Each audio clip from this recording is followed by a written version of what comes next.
व्यासपीठावर उपस्थित सर्वपक्षीय नेते मंडळी, कार्यक्रमाचे प्रमुख पाहुणे श्यामदादा उडगी सर, किरणगाव आणि 8 मार्च जागतिक महिला दिवस आहे, तर या निमित्ताने आजच्या कार्यक्रमाला उपस्थित सगळ्या जिजाऊ आणि सावित्रीच्या लेकी सगळ्या माता बहिणींना मनापासून नमस्कार. आणि 397 वर्षापूर्वी मला असं वाटतं की आपल्या छत्रपतींनी स्वराज्याची जी स्थापना केली त्यावेळी जी परिस्थिती होती, निर्भयपणे खरी घोषणा किंवा खरी कृती ही आपल्या राजा छत्रपती शिवाजी महाराजांनी केली.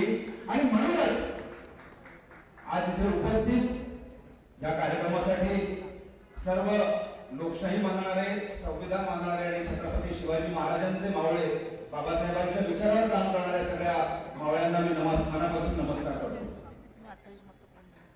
मित्रांनो, आजचा दिवस चांगला दिवस आहे, पण मला वाटतं मगाशी कोणीतरी आपल्या देशाच्या गृहमंत्र्यांचं नाव घेतलं.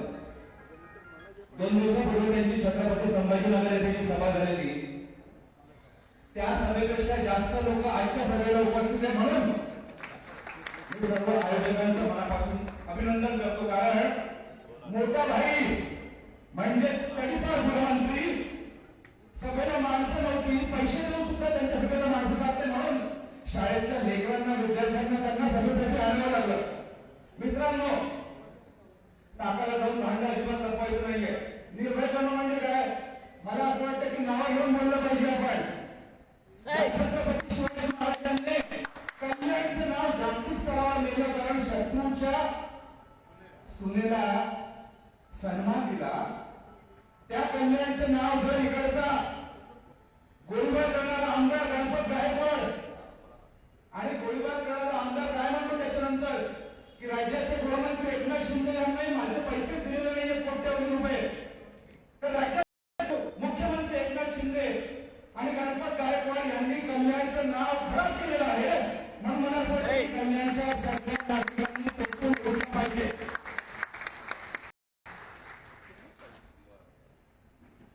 स्वतःचा पक्षच फोडला. मला सांगा, छत्रपतींच्या काळामध्ये विश्वासघात करणाऱ्यांना महाराज काय शिक्षा द्यायचे? बाबासाहेबांचं संविधान आहे, आपण लोकशाही मानणारी माणसं आहोत. मग शिवसेना मोडणारा डुप्लिकेट शिवसेनेच्या मुख्यमंत्र्याला आणि त्याचा जो आता मुलगा जो आहे, तुम्ही त्याला मागच्या वेळेस मला वाटतं विश्वास ठेवला आणि खासदार म्हणून निवडून दिलं. मित्रांनो, आज आपल्याला सगळ्यांना शपथ घ्यायची आहे. तुमच्याशी विश्वासघात केलेला आहे या खासदाराने, श्रीकांत शिंदे यांनी. मला वाटतं तो त्याची डिग्री पण खरी आहे का याच्याबद्दल मला शंका आहे. देशाच्या पंतप्रधानांची डिग्री खरी नाहीये, बोगस डिग्री आहे. त्यामुळे कल्याणमधल्या नागरिकांनी स्वतःच्या व्हॉट्सअपवरनं, ट्विटरवरनं, फेसबुकवरनं, इंस्टाग्रामवरनं निर्भयपणे तुमच्या खासदाराला पहिला प्रश्न विचारायचा की बाबा तुझी डिग्री खरोखर आहे की खोटी आहे? कारण खासदाराला आपण निवडून कशासाठी देतो? खासदारांनी जनतेचे प्रश्न जे आहेत ते संसदेमध्ये मांडले पाहिजेत ना. तुमचे खासदार काय करतात? तुमचे खासदार संसदेमध्ये जाऊन धार्मिक गाणी म्हणतात. आज आपल्या कल्याण म्हणजेच ठाणे जिल्ह्यामध्ये शहापूर आहे, मुरबाड आहे, अंबरनाथ आहे, बदलापूर आहे. इकडे जर कुठे आजारी पडलं तर कुठे घेऊन जातो आपण पेशंट? ठाण्याच्या सरकारी हॉस्पिटलमध्ये किंवा मुंबईतल्या केम असेल, जेजू असेल, नायर असेल, मला डॉक्टरने केलं काय नक्की? आणि म्हणूनच तुम्हाला माहिती असेल तर 6 महिन्यापूर्वी ठाण्याचं जे सरकारी हॉस्पिटल आहे ना, त्या हॉस्पिटलमध्ये एका दिवसामध्ये 24 लोकांचा मृत्यू झालेला आहे. का मृत्यू झालेला त्यांचा? कारण त्या सरकारी हॉस्पिटलमध्ये औषधं नव्हती, डॉक्टर नव्हते, परिचारिका नव्हत्या. आणि त्याच्यानंतर तुम्हाला माहिती असेल की मागच्या ऑगस्ट सप्टेंबर या महिन्यामध्ये महाराष्ट्रातल्या छत्रपती संभाजीनगर असेल, नांदेड असेल, नागपूर असेल, अशा सर्व सरकारी हॉस्पिटल्समध्ये सर्वसामान्य नागरिकांचे किड्या मुंग्यांसारखे मृत्यू झाले.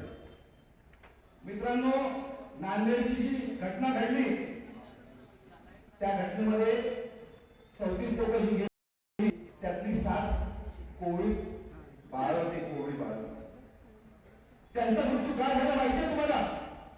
कारण हॉस्पिटलमध्ये छोट्या बाळाचा जन्म होतो, त्याला त्या पेट्यांमध्ये ठेवतात ना, बरोबर की नाही?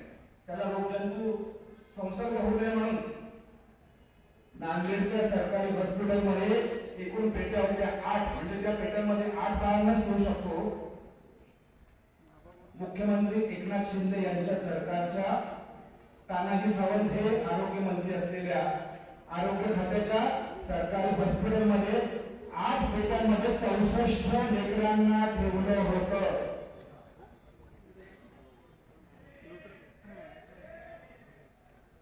पेट्रोल उपवास वाटतं की नाही? गरम होतं की नाही? रक्त गरम होतं की नाही आपलं? त्यामुळे निर्भय बनो हा जो संघर्ष असेल, हा छत्रपती शिवाजी महाराजांनी 350 वर्षापूर्वी ज्याप्रमाणे संघर्ष केलेला, सर्व जातीच्या, सर्व धर्माच्या, सर्व भाषेच्या लोकांना एकत्र करून त्या सगळ्यांना त्याच विचारावरती आपल्याला या गद्दारांना, या महाराष्ट्र द्रोह्यांना घरी पाठवायचंय. तिकडचा जो खासदार आहे बघा, तुम्हाला माहिती आहे गेल्या 4-5 दिवसापासून मोठा भाई मुंबईत आलेले आहेत. त्यांनी आपल्या एकनाथ शिंदेना सुद्धा दम भरले आणि अजितदादांना सुद्धा दम भरलेला आहे. म्हणजे यांनी स्वतःच्या पक्षाशी गद्दारी केली असं नाहीये, इकडच्या रयतेशी सुद्धा गद्दारी केली आहे. म्हणून तुम्हाला माहिती आहे की काल इंटरनॅशनल ग्लोबल फोरम नावाचे कार्यक्रम झाला मुंबईमध्ये. राज्याचे गृहमंत्री, पोलीस आहे, तुमचे बॉस आहेत ते, आमच्यामध्ये ते खरे नायक आहेत या राज्याचे. अत्यंत जबाबदारीने म्हणतो, या राज्याचा गृहमंत्री देवेंद्र फडणवीस या राज्याच्या जनतेचा खरे नायक आहे. काय म्हणाले ते माहिती तुम्हाला? महाराष्ट्रातील उद्योग गुजरातलाच तर जात आहेत ना, गुजरात काय पाकिस्तानमध्ये नाहीये.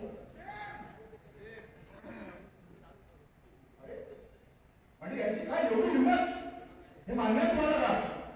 या राज्याचे जर गृहमंत्री म्हणत असेल, या राज्यात तुम्हाला कल्पना असेल की बेरोजगारीचा दर किती आहे?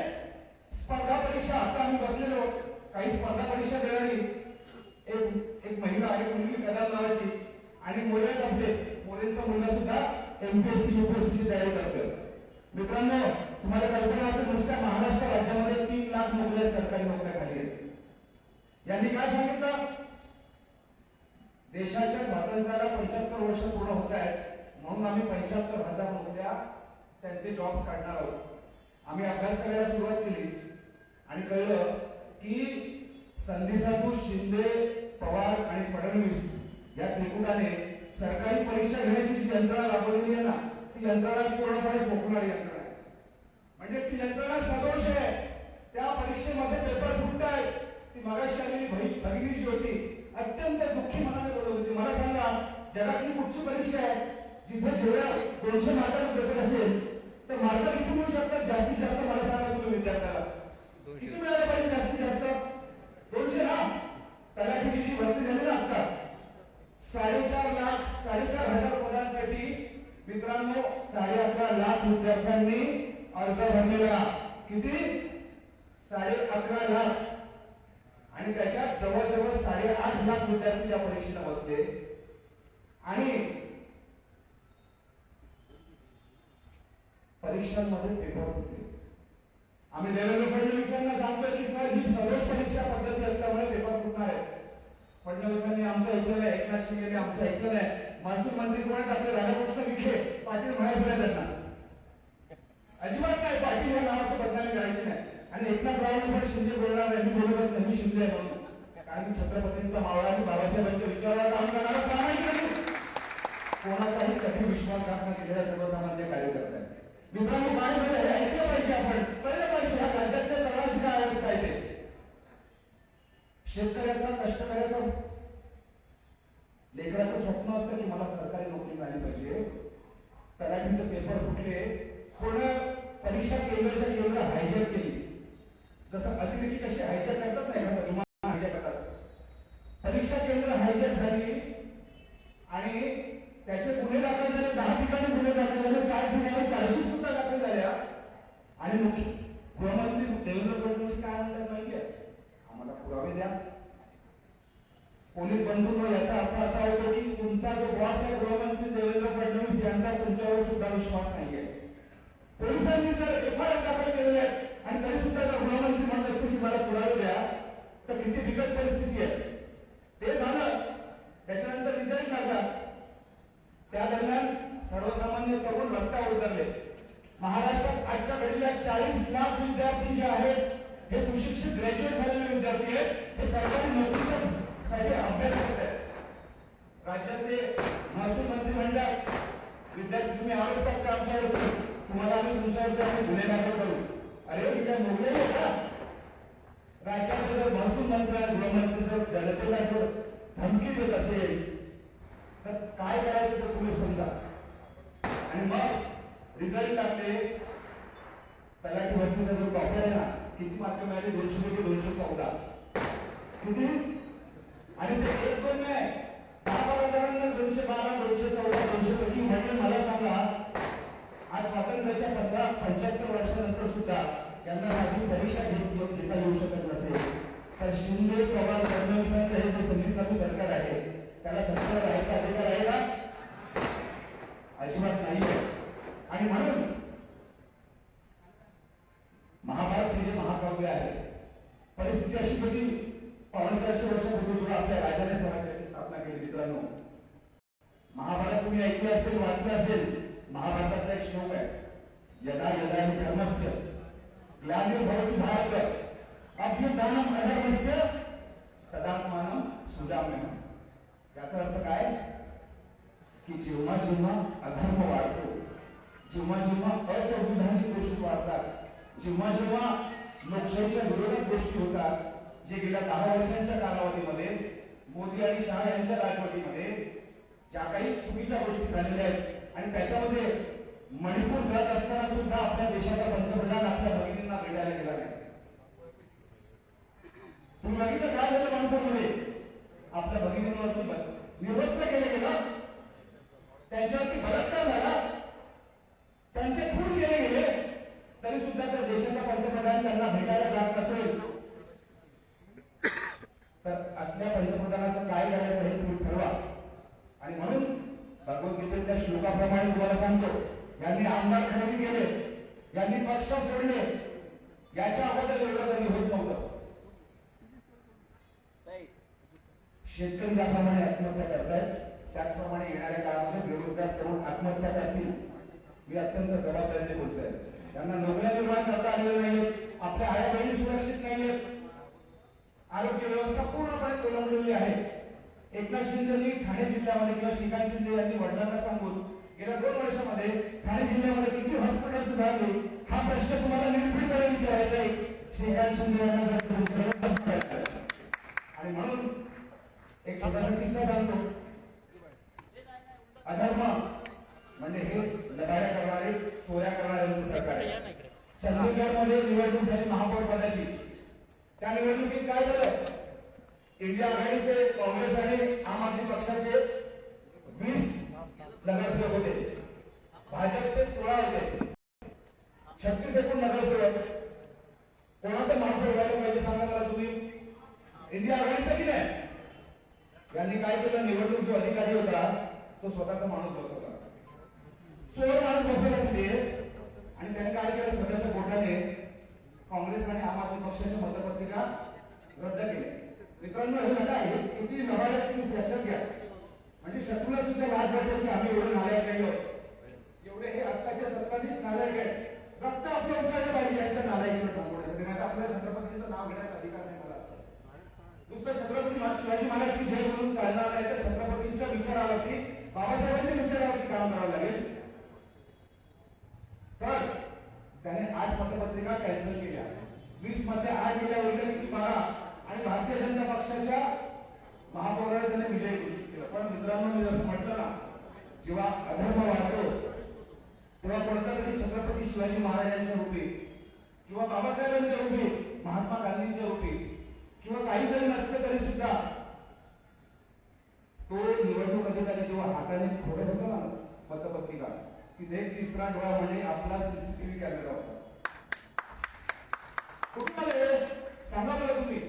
त्या सीसीटीव्ही कॅमेरामध्ये भारतीय जनता पक्षाच्या निवडणूक अधिकाऱ्याची चोरी पकडली गेली आणि मग माननीय सर्वोच्च न्यायालयाने सरकारच्या कानाखाली आवाज काढला भारतीय जनता पक्षाचा. सौम्य भाषा चालणार नाही, सर्वसामान्यांनी ती भाषा कळते संविधानिक चौकटीमध्ये. सरकारच्या कानाखाली आवाज काढणं म्हणजे काय? म्हणजे सरकारला काशी ओढणं.